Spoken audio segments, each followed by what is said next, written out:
Hello and welcome to The Real Deal. Now set fire to the stars is the tale of the tempestuous poetry recital tour of John M. Brinnan and mercurial genius Dylan Thomas. Based on a controversial memoir, shot in black and white and littered with ambitious script devices and obscure poetry references, Transformers it ain't. But there's something to be gleaned here for the uninitiated too. Let's take a look at the trailer. Oh.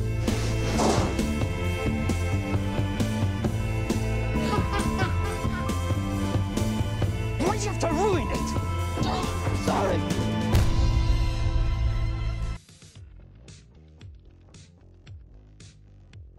Okay, even from the trailer and our intro, I don't think we're going to like this. Good it was. I like films about poetry, they're exciting.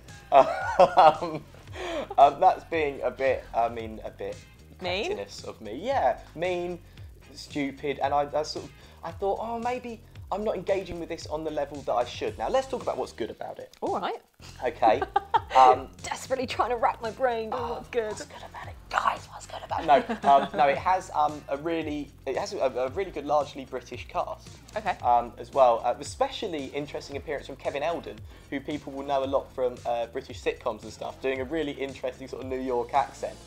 Good accent? Yeah, really good. Is it? Oh, wow. Basically, everyone in the cast, pretty much, apart from old Elijah Wood, is English.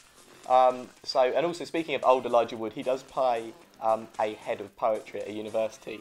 But he looks like he's 12. You've done well. You did all that. Well done, little hobbit. Yeah, exactly. That was creepy. But do you know what? It's actually, given the subject matter, you think, okay, here's a film about a poetry tour in the 1940s. You think, yawn.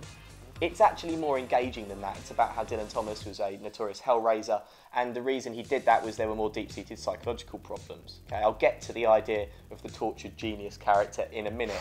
There is a central scene where they're exchanging harrowing tales in an old cabin in the woods. Oh, sounds very haunted. Well, do you know what? That bit is brilliant. Okay. And that's the bit that I thought, God, this is good. What happened? What was the last 40 minutes about? Good, this is all right, nudging people. This is all right, isn't it? And I tell you what, that scene is incredibly engaging, and actually there's a brilliant moment from Elijah Wood as well in that scene.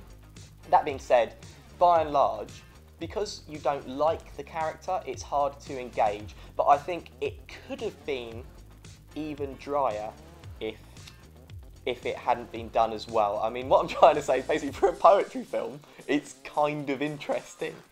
But it's a poetry film, don't forget this. Yeah, absolutely. So, the bad. Okay. I would like to point out at this point, if there is anyone there whipping their quill at the screen because I don't like it, or ruffling their cravat, I'm sorry. But don't apologise, right? We've got to be honest. It's not going to be for everyone, is it? Well, no, there's vast masses of people with quills and cravats out there, Bex. They're a huge subsection of society. Mates on a Friday night. Right, lads. No, on a serious note, I know that there is an audience for this film, people who like the poetry of Dylan Thomas, as I do as well. I remember doing it at school. Good it was. But it's not a mainstream film. It's really niche by definition of its subject matter alone. And what I'm trying to say here is I'm not dismissing it because of the subject matter. The reason I'm dismissing it is because it's also kind of pretentious. The fact that the whole thing's in black and white seems utterly futile.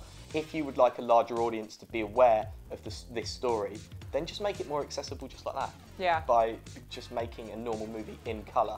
There's also lots of script devices where you have characters reciting poetry down the lens. Oh my God. And you just think, ugh, like that just doesn't work at all. Go and see that in the theatre if you're that pretentious. Exactly, and as I said, it's at the heart of it is this really engaging scene and actually an interesting story and an interesting dynamic between John and Dylan Thomas himself, but all the pretensions around it just make you think, oh, this doesn't work. Well, I don't understand how that didn't end up on the cutting room floor because it's so naff.